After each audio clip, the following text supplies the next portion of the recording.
What's going on, beautiful people of YouTube? It's Renebean. Welcome to another live episode. And I gotta tell you, I know a lot of people are always asking, like, where's the episode? You didn't do an episode last week. The season's dying down, people. There's nothing that I can do about that. I deal with seasonal weather. As it gets colder, flea markets, yard sales, that sort of thing, it dries up. But do understand I am always on the hunt, trying to get pickups for you guys. So there may be a week or two in between episodes, but understand that they will eventually come. I'm going to go ahead and announce the winner to the last episode giveaway, and that is Kurgan Wins. Congratulations. $20 store credit to my eBay store. Just hit me up on Instagram to claim your prize. For everybody else out there, all you got to do is be subscribed to the channel, hit the thumbs up, and leave a comment down below for your chance to win. And I am so happy to finally be able to tell you guys I have made an official Twitter account for the channel. So if you could, check it out. The link to that as well as all the other links are in the description, and I'll probably have it as a pinned comment. So anyway, guys, are y'all ready to see some awesome finds? Sit back and relax. Let's shekel up.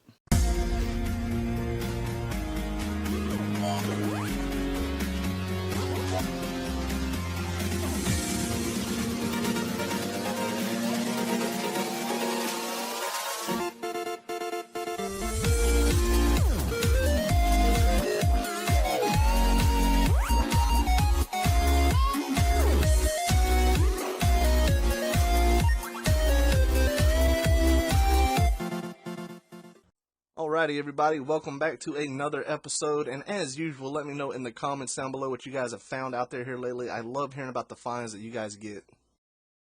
So here I am at a yard sale, and it is getting harder to get to these yard sales because the season is starting to die down. It's just getting cold, a lot of people are packing it in, but I was lucky enough to come across a few for this episode, and as you see here, I come across some PS3 games, but unfortunately there wasn't anything there that I needed for the collection or anything that I could flip potentially. So I asked her if she had anything else hiding around, and she said that her husband had a PSP, but he could not find the charger for it. I said, well, bring it on out, I can make you an offer on it, and we can go from there. Now I gotta tell you, people, this PSP was in beautiful condition, 100% adult owned, not a scratch on it. It came with a very nice case, and that case alone is worth about what I paid for this whole lot. And the plus side to this pickup is there were two games that I needed for my collection. That was Star Wars Battlefront Elite Squadron and Resistance Retribution. And another plus to this pickup is it was a later model PSP. It was a 3001 model, which is one of the more recent that there is. It's one of the more sought after of the versions. And I'm telling you guys, it was in amazing condition. I am taking the risk since it did not cut on. There was no charger. We couldn't test it. But as immaculate as it was, I wasn't too worried. I asked her how much she wanted for the whole lot. She said $30, and I rebutted with $25. That was fair for what I was willing to put into this, and she took it. It was a great pickup, and I'm actually going to swap out my PSP Silver model for this one just because of the condition of it. This thing is absolutely amazing. Plus, 2 games I get to add to my collection. So since the season is starting to die down more and more, that's when you got to focus on pawn shops and thrift stores. And here I am at one of my local pawn shops. I like to stop there maybe once a month or so. They're slowly getting out of gaming, and that that's a bad thing, but I was happy that I was able to come in here this time because I ended up getting some pretty good scores here. So one thing that I see a lot of people do, and I don't know if they don't understand it or they just don't want to fool with it, is they don't mess with cases. I always pick up cases. I'm very successful at selling them. I can usually get anywhere between $20 to $30 depending on what case it is. And as you can see, he had this really awesome Super Mario case for it was like a DS, maybe 3DS. Really anything could fit in there. And it had $9.99 on there, but he told me I can have that thing for $5 because pawn shops are always willing to work deals out with you. And he saw me standing there for quite some time. He came over there and started pitching these deals. He said, anything with a green sticker on there, I'll go ahead and take half off. And by the end of it, I ended up getting 2 or 3 games. Actually 2 games, 1 movie, in that case for $8. This guy was very awesome. But never overlook your carrying cases. If you can find them for PSPs, Game Boys, SPs, it doesn't matter. Pick them up. They are definitely worth it. And this guy's giving me deals I didn't even realize I was getting until he rung everything up. Apparently he rung out all the games that I got, the 2 games as well as the movie, for $1 a piece. You saw him take Puzzle Quest Galatrix, one that I needed for the DS, and I was very happy to pick it up. It looks like a very interesting puzzle game. Now, I wanted to include this footage. A lot of my viewers know about this app, but for the new ones, this is Video Game Price Charts. I use this when there is a game that I just don't know off the top of my head if it's worth picking up for flip or, just for a collection that I need. It's a very awesome app. It's free in the Google Play Store, but I highly recommend picking it up. It'll tell you roughly the price, loose, complete, and brand new. So it's good to have on the go if you're confused. And that's what I used to check some of these games here, because half off for those two would have been $5, and it just wasn't worth it for me to pick it up. Now, the one game you didn't see me pick up was The Bachelor, the video game. I didn't have it for the collection, and it was only $1, and I got a terrible addiction to collecting terrible titles for the Wii and DS.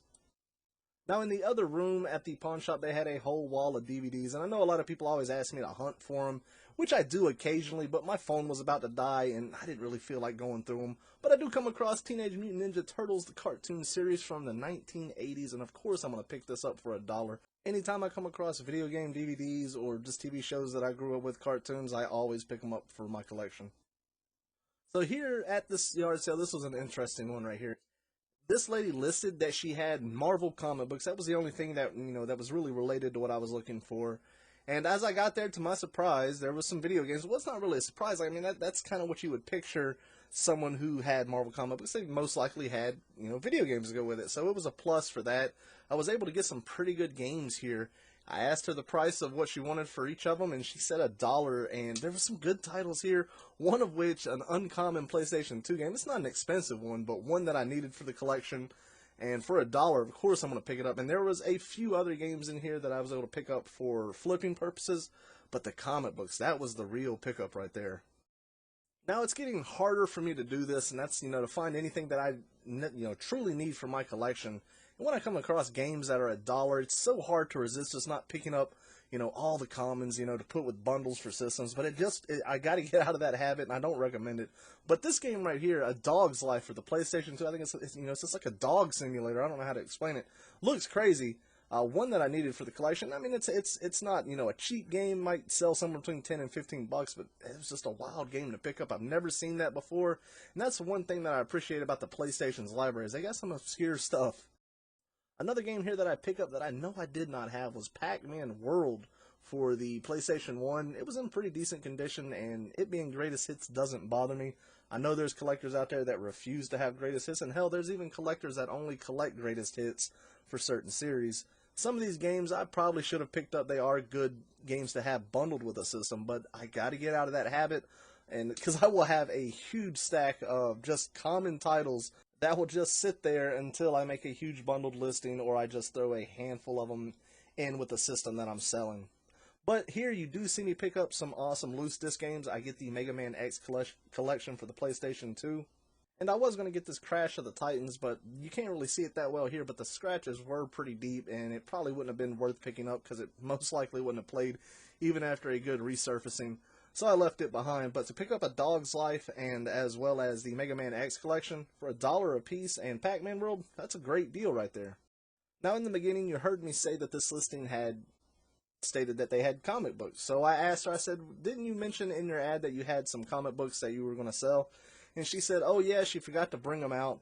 And as you can see, it's a full shoebox just full of awesome comics right here from the 70s and the 80s. And I don't really know that much about comic books. I got a lot of viewers that are very knowledgeable when it comes to comic books. For me, I am not, so I'm going to fall back on my number one rule, and that is, if I don't know about it, I'm not going to pay much for it. I'm not going to take the risk. I'm not going to spend a lot of money for something I don't know if it's going to be worth it. A lot of these comics were in pretty bad condition, but there was just some really awesome standout titles, as you're going to see here. Now, there's another app that I want to recommend to you guys out there, and it's perfect for someone like me, and that's called Key Collector Comics. It's basically video game price charting, but for comic books. It gives you the pricing, in bad to good condition. They have their differences, but they're similar in a lot of ways, the two apps. I'm not going to pull that phone out right here in front of her and start checking pricing on all this. I had other people behind me. A few of them walked past me and looked at what I was looking at. I didn't want to risk going back to the car, looking up a few titles. I'm just going to, go all in. I said, how much do you want for this whole box? She was kind of taken back by that. She thought I just wanted a few individually, but no, I'm just going to pick them all up. She said $30. Now, again, guys, this is somewhat of a risk for me. I don't know if any of these comics are worth anything. I don't know if, the condition of them are going to affect all that. I don't really mess with comic books, but this is a good listing opportunity. This is going to add, this is going to add dozens of listings to the store, and I got a potential to make some nice money off of it. She said, give me $30 for the box, and I said, well, how about 20? She took that. I was happy about that price. That was a price that I was willing to risk for this box. It turns out there was a few decent titles in there.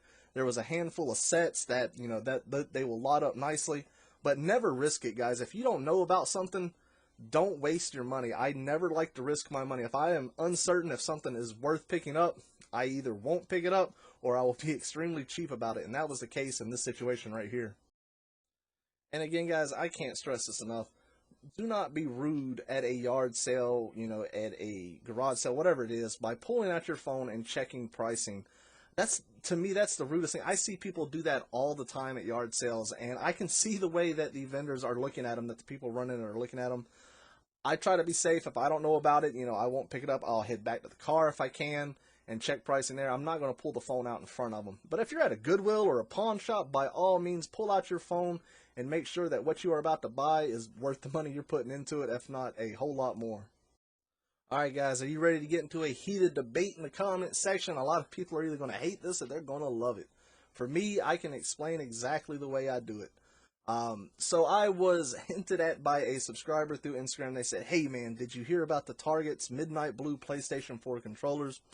I messaged back, said I had no idea about it, and he sent me a screenshot of a sold listing, his receipt of one controller, and that controller happened to be $19.48 for a brand new Sony PlayStation 4 Midnight Blue controller. And I thought to myself, ooh, Target is slipping. I might as well go in there and slide right up next to them and pick me up a few. Now, when I got to the aisle, there was none on the shelf. I got a little bit worried, so I asked the lady, I said, do you happen to have this SKU number?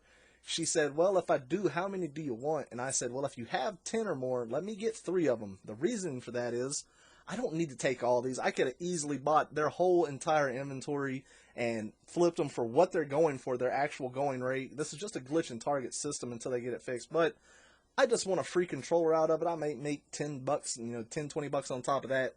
So I said, let me just get the 3. I called my hunting friends up, my local friends. I said, listen, head down to Target, pick you up a controller, or however many you want to do. It doesn't matter. It's none of my business. And enjoy. This is an awesome grab right here, guys. A brand new Midnight Blue PlayStation 4 controller for $19.48. All 3 of them came out to the price of one brand new controller. It's a no-brainer to pick up 2 and keep one for yourself. I'm not the type of person to, buy out the whole inventory and sell them all. And I'm not the type of person to pick up NES classics, and try to flip them for higher than their actual going rate. But you can hate me all you want, guys, but I got me a brand new Midnight PlayStation 4 controller, and it didn't cost me anything. So anyways, guys, I hope y'all enjoyed this episode, and as always, take care and enjoy the rest of your day.